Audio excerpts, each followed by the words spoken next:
रूप गोस्वामी कहते हैं, अहो अहो हे नकलेर विधूयते सुधा सुधारा मधुरम पदे पदे। भगवान की यह कथा ऐसी है जो पग पग पर अमृत प्रदान करने वाली है। दिने दिने चंदन चंद्र शीतले, जो एक एक शब्द सुनने से, रस का पान करने से शीतलता प्रदान करने वाली है।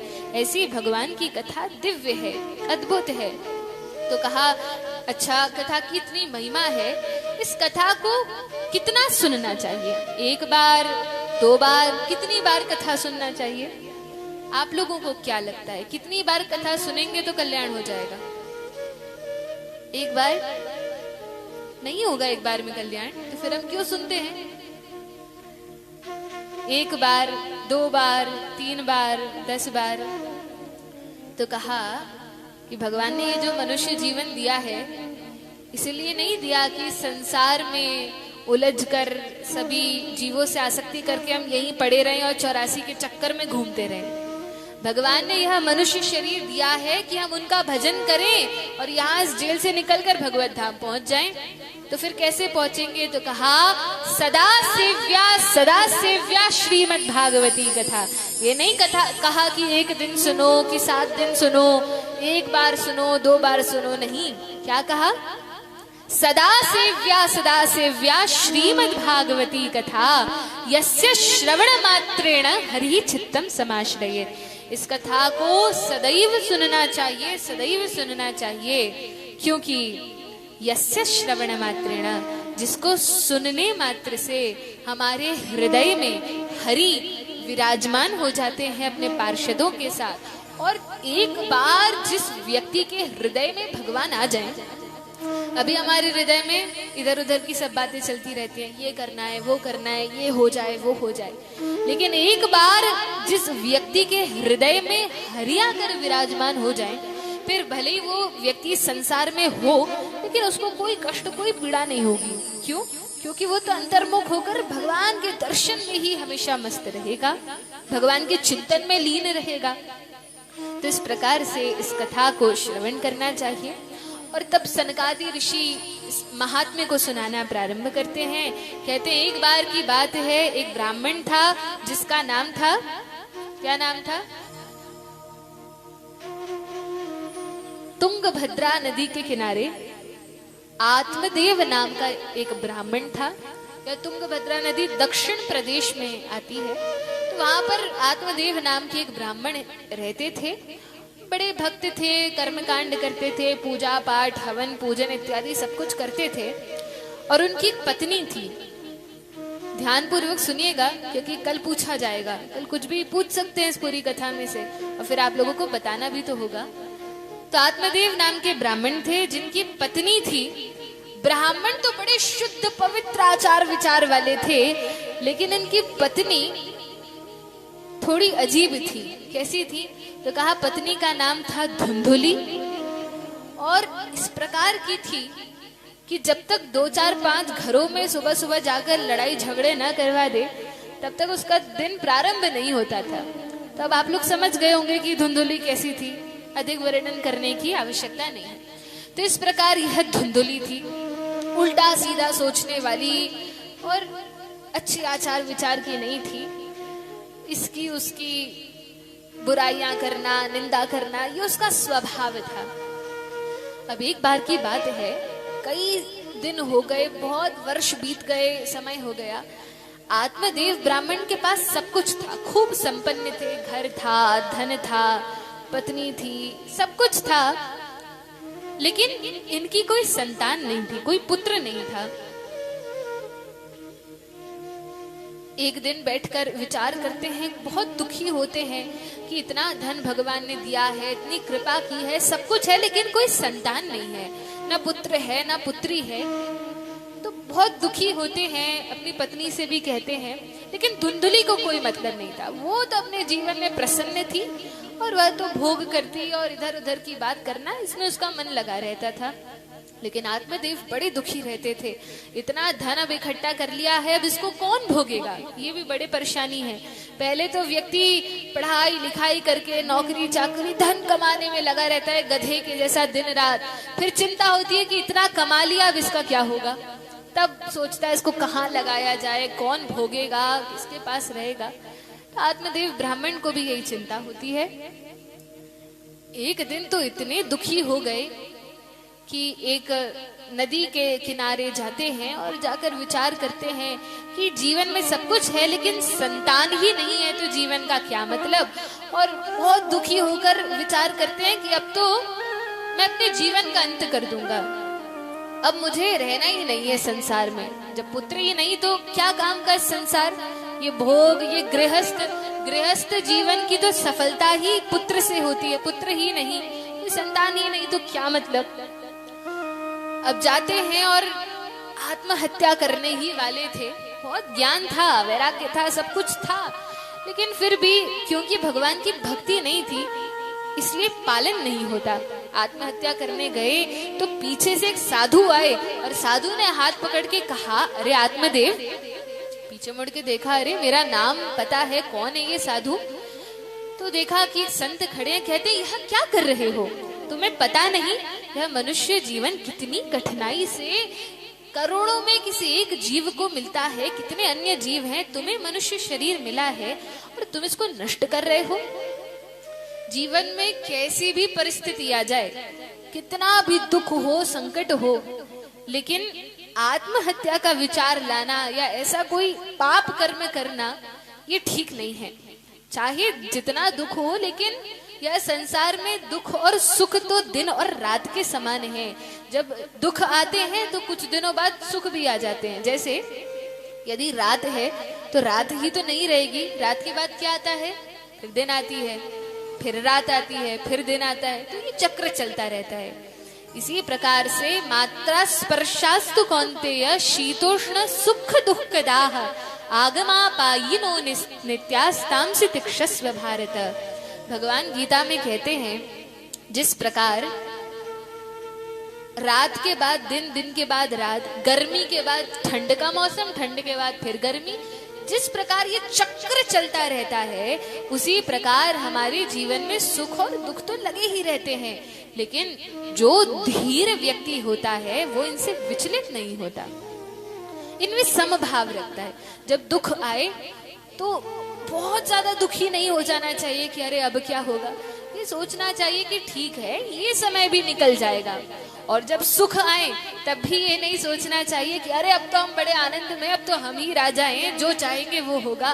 नहीं, बहुत ज्यादा सुखी नहीं हो जाना चाहिए, तब भी यही सोचना चाहिए कि यह भी चला जाएगा। जब भी जैसी भी परिस्थिति हमारे जीवन में आए, यही विचार करना चाहिए कि ठीक है, भगवान की कृपा से यह भी अनुभव करने को मिला, लेकिन यह भी चला जाएगा।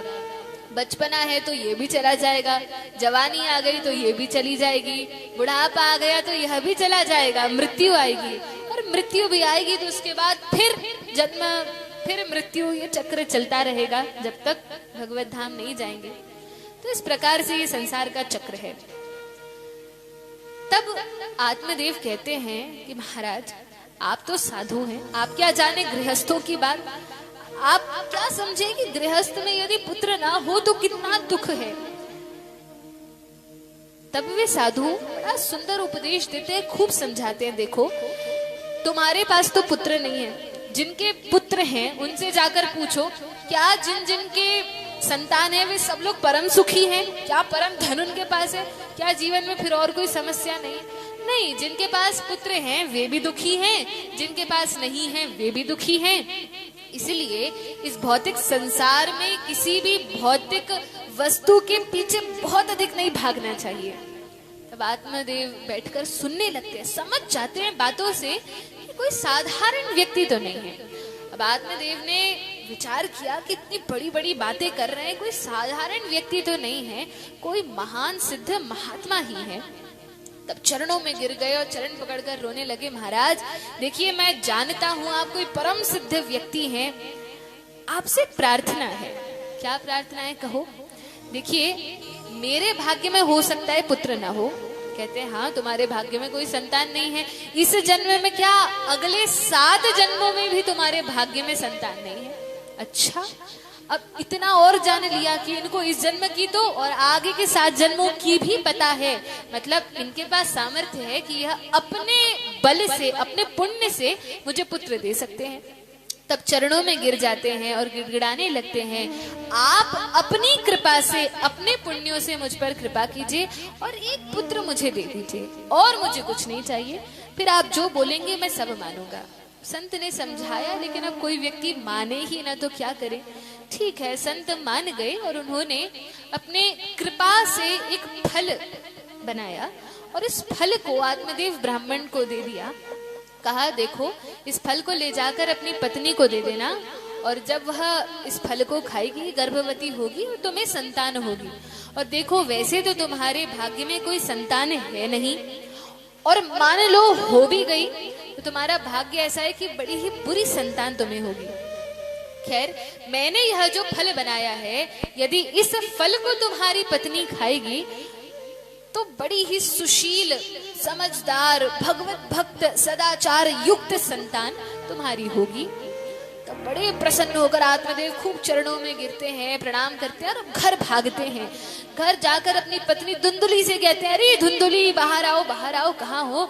देखो, मैं एक ऐसा फल लाया हूँ जिसको खाने से हमें संतान होगी। अच्छा, अब धुंधुली तो उल्टा सोचने वाली थी। धुंधुली को जैसे ही वह फल मिला, उसने सोचा, अरे पता नहीं कौन साधु ने क्या जादू टोना करके इन्हें ये फल दे दिया, मैं खाऊंगी पता नहीं क्या हो जाएगा। उल्टी सीधी बातें सोचने लगी। फिर सोचा, मान लो गर्भवती हो गई तो कितना कष्ट होगा, 9 महीने मुझे संतान को पेट में रखकर घूमना पड़ेगा, और तब मैं भाग भी नहीं पाऊंगी, तब मैं यहाँ वहां जा भी नहीं पाऊंगी, फिर संतान उत्पन्न हो जाएगी तो उसमें लगे रहना पड़ेगा, मैं भोग कैसे भोगूंगी। यह सब धुंधुली सोचने लगी। आजकल भी लोग ऐसे ही विचारों के होते जा रहे हैं, लेकिन यह आसुरी प्रवृत्ति है, यह आसुरी बुद्धि है कि हम भोग करेंगे लेकिन कोई कष्ट नहीं लेंगे। गृहस्थ आश्रम की तो सफलता है कि भगवत भक्त पुत्र को जन्म दे सके, तभी गृहस्थ जीवन सफल है। गृहस्थ जीवन का फल क्या है कि पुत्र हो अथवा पुत्री हो, और ऐसी संतान हो जो भगवान की भक्त हो, तब तो गृहस्थ जीवन सफल है, अन्यथा तो कोई मतलब नहीं है। तो आत्मदेव ने वह फल दे दिया। धुंधुली ने अपने पति से तो कुछ नहीं कहा, लेकिन उस फल को ले जाकर गौ माता को डाल दिया। सोचा, देखते हैं ये संत वंत कहते हैं सही भी होता है कि नहीं, तो गौ माता को खिला देते, देखते हैं पुत्र होगा कि नहीं। गौ माता को डाल दिया और सोचा कि अब गौ माता को फल डाल दिया, पतिदेव पूछेंगे कि खाया कि नहीं खाया, तो कह दूंगी खा लिया, और जब खा लिया तो गर्भ होना चाहिए, तो अपने पेट में कपड़ा घुसाकर और ऐसा अभिनय करूंगी कि मैं गर्भवती हूँ। और अपनी बहन, अपनी छोटी बहन, थोड़े गरीब घर में ब्याही थी, उससे बात कर ली कि देखो तुम गर्भवती हो, तुम्हारा जब संतान होगी उसको मुझे दे देना, मैं 9 महीने गर्भवती होने का नाटक करूंगी और उसके बदले मैं तुम्हें बहुत सारा धन दे दूंगी। बहन ने कहा ठीक है। बहन भी प्रसन्न, कहा धन मिल जाएगा, पुत्र तो और हो जाएंगे। अब यह धुंधुली 9 महीने तक गर्भवती होने का अभिनय करने लगी। 9 महीने बाद उस गाय को जो फल डाला था, उसके फलस्वरूप गाय को मनुष्य पुत्र हुआ। मनुष्य पुत्र क्यों हुआ? मनुष्य का पुत्र कैसे हो सकता है गाय से? इसलिए हुआ क्योंकि संत ने जो फल दिया था वह तो मनुष्य के पुत्र के लिए ही था, और धुंधुली ने उसको गाय को डाल दिया, उससे मनुष्य आकार का पुत्र हुआ। लेकिन क्योंकि गाय के गर्भ से जन्म लिया था, इसलिए कान गौ के समान थे, इस कारण से ही उनका नाम रख दिया गया गौकर्ण। क्या नाम हुआ? गौकर्ण नाम रख दिया गया। अब क्योंकि यह तो संत के आशीर्वाद स्वरूप पुत्र हुआ था, तो बड़े ही सदाचारी, माता पिता के भक्त, कथा कीर्तन में खूब इनकी प्रवृत्ति थी, बड़े अच्छे आचरण के, बड़े सुंदर ये गौकर्ण महाराज हुए। दूसरी ओर धुंधुली की बहन का जो पुत्र हुआ, धुंधुली ने झूठ बोलकर उसको अपना पुत्र बताया, उसका नामकरण की जब बारी आई तो आत्मदेव ने कहा कि हम अपने बालक का नामकरण संस्कार करेंगे। धुंधुली ने कहा ये क्या संस्कार विस्कार, ब्राह्मणों को बुलाना पड़ेगा, खर्चा करना पड़ेगा, कोई संस्कार नहीं, मैं ही अपने बेटे का नाम रख दूंगी। और तब धुंधुली ने अपने पुत्र का नाम अपने ही नाम पर धुंधकारी रख दिया। देखिए, नाम रखने का भी बहुत प्रभाव होता है। बालक बालिकाओं का नाम बहुत सोच समझ के रखना चाहिए। कोई भी ऊट पटांग उल्टा सीधा नाम नहीं रखना चाहिए।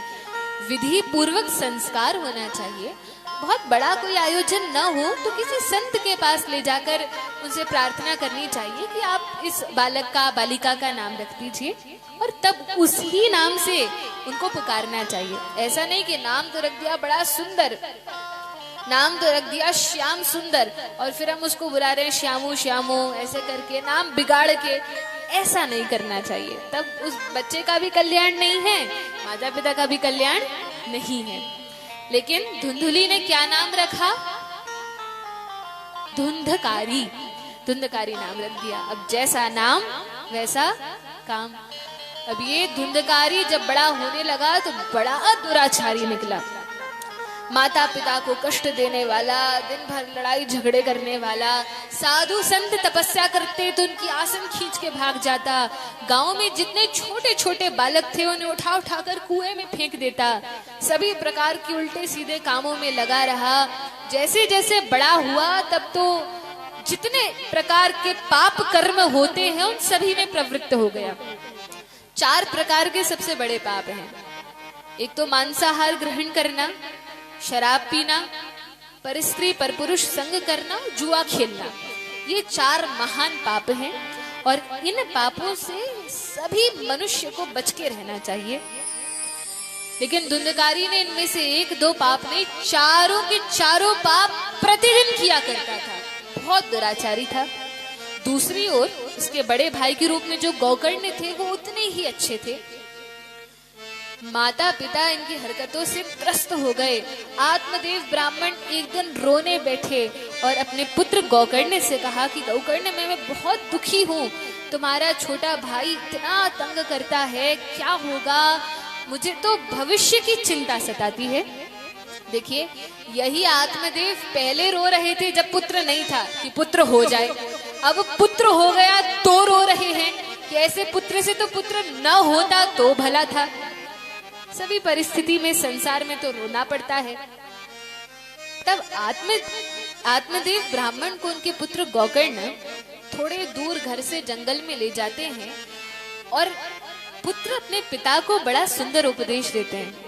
गोकर्ण महाराज ने कुछ श्लोकों में बहुत सुंदर वैराग्य का उपदेश दिया, जिसको सुनकर आत्मदेव को संसार से, घर गृहस्थी से वैराग्य हो गया और वे जाकर वन में भागवत का पाठ करते हैं। कई दिनों तक भागवत का पाठ किया और उसके बाद उनकी मृत्यु हो जाती है। वे तो भगवत धाम चले जाते हैं।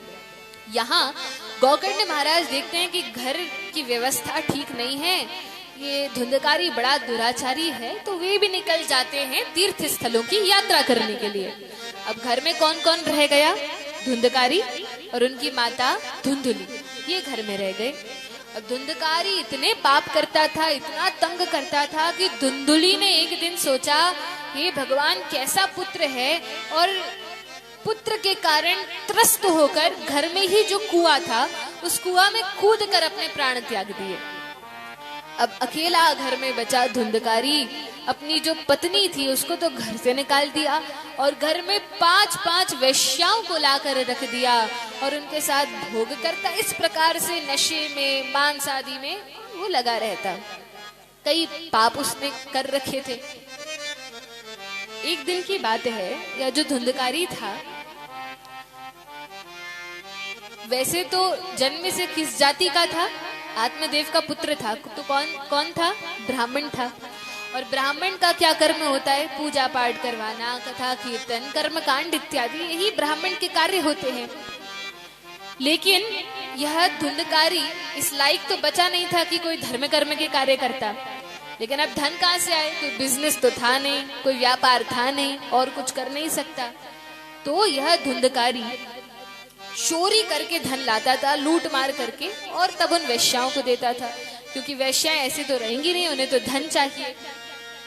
अब एक बार यह धुंधकारी राजा के महल से धन चुरा कर लाता है और बड़े प्रसन्न होकर वेश्याओं को बताता है कि देखो आज मैं कितना धन लेकर आया हूँ। जब वेश्याओं ने देखा कि अरे धन तो बहुत सारा लाया है, लेकिन राजा के महल से चुरा कर लाया है, तो वेश्याओं ने सोचा अभी तो रात है, जैसे ही सुबह होगी राजा के सैनिक आ जाएंगे और वे सारा धन लेकर तो जाएंगे, साथ में इस धुंधकारी को भी लेकर जाएंगे, जेल में डाल देंगे, और तब हमारा क्या होगा। तो वेश्याओं ने क्या किया, उस धन को बचाने के लिए उन्होंने रात ही रात में धुंधकारी को पांचों वेश्याओं ने मिलकर मार डाला और उसी घर में गड्ढा खोदकर धुंधकारी को गाड़ दिया, ऊपर से मिट्टी डाल दी और सारा धन अपने बटोर कर और वे जाने लगती हैं। जब आसपास गांव वाले पूछते हैं कि अरे तुम लोग कहाँ जा रही हो, तो कहा हमारा पति विदेश कमाने गया है, हम लोग उसी के पास जा रही हैं, और ऐसा कहकर वे तो भाग जाती हैं। अब वे वेश्या तो चली गई, लेकिन यहाँ धुंधकारी की हत्या कर दी गई। और शास्त्रों में कहा जाता है कि जब इस प्रकार से मृत्यु होती है, आत्महत्या करने से या किसी और के द्वारा मार डालने से या विष पान करने से, एक्सीडेंट हो जाने से, किसी भी दुर्घटना से यदि मृत्यु होती है, विषैले जीव के काटने से, जैसे भी अकाल मृत्यु जिसको कहते हैं, ऐसी मृत्यु अच्छी नहीं मानी गई। क्या होता है, कहा कि जितना समय हमें इस शरीर में रहना था, तो उस समय के पहले हमारी मृत्यु हो गई, तो अब क्या होगा, उस समय को तो पूरा करना पड़ेगा। तब एक प्रेत शरीर में हमें डाल दिया जाता है, प्रेत योनि प्राप्त हो जाती है और उसको भोगना पड़ता है। और वो प्रेत भूत की जो योनि मिलती है वह साधारण नहीं होती, उसमें रहना बहुत कठिन है। प्यास लगती है लेकिन शरीर नहीं है, प्रेत का शरीर है, पानी पी नहीं सकते। भूख बहुत लगती है लेकिन खा नहीं सकते। नींद बहुत आती है लेकिन सो नहीं सकते। बहुत अनेक प्रकार की इच्छाएं परेशान करती हैं, लेकिन उन इच्छाओं को पूरा नहीं कर सकते। और वह प्रेत योनि बड़ी भयानक होती है। तो धुंधकारी मरकर बना प्रेत, प्रेत योनि को प्राप्त हो गया। अब जब प्रेत बना तो शरीर तो था नहीं। एक बार गांव वाले समाचार देते हैं गौकर्णी जी को कि आपका भाई मर गया है, वेश्याओं ने मार दिया। बाद में सबको पता चलता है तो गौकर्णी जी जाते हैं गया जी में, तर्पण करके आते हैं, दान आदि सब करते हैं। और जब वापस घर आते हैं, सब शुद्धि करवा दी, गंगा जली सब कुछ हो गया। अब उस घर में एक रात जब सो रहे होते हैं तो रात्रि के समय उन्हें अपना भाई धुंधकारी अलग अलग रूप बनाकर दिखता है। देखिए यह सब जो बात है भूत प्रेत की, यह झूठी नहीं है। हाँ, ये बात अलग है कि जैसा टीवी में दिखाते हैं, जैसा मीडिया में दिखाते हैं, वैसे भूत प्रेत नहीं होते, लेकिन भूत प्रेत होते हैं। यह एक प्रकार की योनि है जिनका वर्णन शास्त्रों में है। लेकिन एक और बात है कि इनसे डरने की भी कोई बात नहीं है, क्योंकि ये तो हमसे भी नीच योनि के जीव हैं।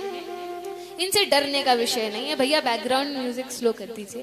तो इनसे डरने का भी विषय नहीं है, क्योंकि वे तो ऐसी योनि में हैं कि हमारा कुछ बिगाड़ नहीं सकते हैं। थोड़ा बहुत कुछ कर सकते हैं, ज्यादा कुछ नहीं कर सकते।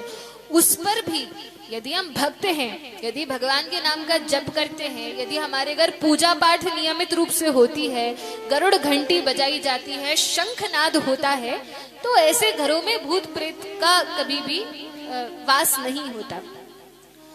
लेकिन यह जो धुंधकारी है, गौकर्ण महाराज सो रहे थे रात्रि के समय, और आता है कभी सुअर का रूप बनाकर, कभी कुत्ते का, कभी बिल्ली का, अलग अलग रूपों में दिखता है। अब बोलना तो चाहता है लेकिन बोल नहीं सकता। जैसे तैसे टूटी फूटी आवाज में बोलता है, भैया, हे गौकर्ण भैया मुझे बचा लो। जैसे ही बोलता है तो गौकर्ण जी देखते हैं यहाँ कौन है, कौन मुझे कह रहा है भैया बचा लो। इधर उधर देखते हैं, नहीं समझते। फिर अपने हाथ में जल लेते हैं और जैसे ही स्वस्ति वाचन करते हैं, महामंत्र का उच्चारण करते हैं, तब उस धुंधकारी को यह शक्ति प्राप्त होती है कि वह बोल पाए। और तब धुंधकारी बोलता है कि भैया देखो, मैंने अपने जीवन में बहुत पाप किए, भगवान ने बार बार अवसर दिया संतों को सुनने का, आपने कई बार समझाया, पिताजी ने समझाया, लेकिन तब मैंने माना नहीं। आखिरकार मेरी बहुत दुर्दशा हुई, मुझे ये प्रेत योनि प्राप्त हो गई। लेकिन भैया अब मुझे अपनी सारी गलतियों का एहसास हो गया, अब मुझे खूब प्रायश्चित है। अब आप ऐसा कुछ साधन करो कि इस प्रेत शरीर से मेरी मुक्ति हो जाए। गोकर्ण जी ने कहा, धुंधकारी, मैंने तो तुम्हारा श्राद्ध तर्पण गया जी में जाकर किया, और गया जी में तर्पण करने से तो मुक्ति मिल जाती है, फिर तुम्हें मुक्ति क्यों नहीं मिली? धुंधकारी कहता है कि गया जी में दान तर्पण आदि करने से छोटे मोटे पापी तरते होंगे, मेरे जैसा पापी जिसने इतने पाप किए हैं, गया जी में जाकर तर्पण करने से भी उसका उद्धार नहीं होता। आप ऐसा कोई श्रेष्ठ साधन कीजिए जिससे मेरी मुक्ति हो जाए। तब ये गोकर्ण महाराज सभी संतों से, महर्षियों से पूछते हैं, कोई उपाय नहीं बतला पाता। तब गोकर्ण जी के पास इतनी शक्ति थी कि वे सूर्य लोक चले जाते हैं और सूर्य लोक में जाकर सूर्य देव से प्रार्थना करते हैं, आपने हनुमान जी को शिक्षा दीक्षा प्रदान की है, मुझे भी थोड़ा ज्ञान दीजिए। और तब सूर्य भगवान गोकर्ण जी को भागवत की कथा सुनाते हैं। कई वाल्कल्य ऋषि उनके रथ पर बैठे हैं, उनके समक्ष वे गोकर्ण जी को कथा सुनाते हैं और कहा, इसी कथा को जाकर तुम अपने गांव में कथा का आयोजन करो और धुंधकारी का नाम लेकर उसको उद्देश्य करके कथा कहना, निश्चित रूप से धुंधकारी का कल्याण हो जाएगा। अच्छा, केवल कथा सुनने से उसका कल्याण होगा? कहा, हाँ, बस कथा सुनने से कल्याण हो जाएगा। ठीक है। अब गोकर्ण जी कथा सुनकर आते हैं, ब्राह्मण थे ही, सूर्य देव से कथा सुनी थी, आके और स्वयं ही व्यासपीठ पर बैठकर कथा सुनाते हैं। गांव वाले सब इकट्ठे हो गए। अब धुंधकारी के पास तो शरीर नहीं था, कहाँ बैठे? तो वहीं पर एक बांस का डंडा रखा हुआ था जिसमें 7 गठाने थी। उस बांस के डंडे में धुंधकारी जाकर बैठ गया। जैसे ही पहले दिन की कथा हुई, पहली गांठ फूट गई, जोर से आवाज हुई, तब दूसरी गांठ में धुंधकारी चला गया। 7 दिन की कथा हुई, एक एक करके सारी गांठें फूट गईं और धुंधकारी फिर मोक्ष को प्राप्त करता है। सबके देखते देखते चतुर्भुज रूप धारण करके वैकुंठ से भगवान विमान भेजते हैं, उस पर चढ़कर भगवत धाम को जाता है। बाकी जितने लोग बैठे थे कथा में, वो देखते तो हैं कि ये धुंधकारी गया। गोकर्ण जी से पूछते हैं कि गोकर्ण जी, क्या कारण है कि इस धुंधकारी प्रेत की मुक्ति हो गई और हम मनुष्यों की नहीं हुई? गोकर्ण जी ने कहा, देखिए, कथा तो सभी लोग सुन रहे थे, लेकिन धुंधकारी को पता था कि मेरे पास यह अंतिम अवसर है। मैंने अपना पूरा जीवन, मनुष्य जीवन तो व्यर्थ गवा दिया, कुछ नहीं किया। अब यदि इस मौके को भी मैंने नहीं हथियाया, इसको भी पालन नहीं किया, तो अब मेरे पास फिर और कोई उपाय नहीं है, फिर मेरा कल्याण नहीं होगा, इसी प्रेत शरीर में मुझे रहना पड़ेगा। इसलिए धुंधकारी ने तो पूरा चित्त लगाकर, पूरा ध्यान लगाकर इस कथा को सुना। लेकिन बाकी लोगों ने इतने ध्यान से कथा नहीं सुनी, थोड़ा सोते, थोड़ा जगते, थोड़ी बातें करते, थोड़े संगीत का आनंद लेकर, और 7 दिन कथा हो गई। इस कारण से पुण्य तो सभी को मिला, लेकिन धुंधकारी जैसा मोक्ष प्राप्त नहीं हुआ। अब देखिए, कथा तभी फलीभूत होती है जब बहुत ध्यान से सुने और हृदय में उतार कर पालन करें। अच्छा, तो अब क्या किया जाए? गोकर्ण जी ने कहा, कोई बात नहीं, हम एक बार और इस कथा का आयोजन करेंगे। इस बार आप सभी लोग ध्यान से सुनना, फिर सबके लिए विमान आएगा और सभी लोग भगवान के धाम जाएंगे। कहा, ठीक है।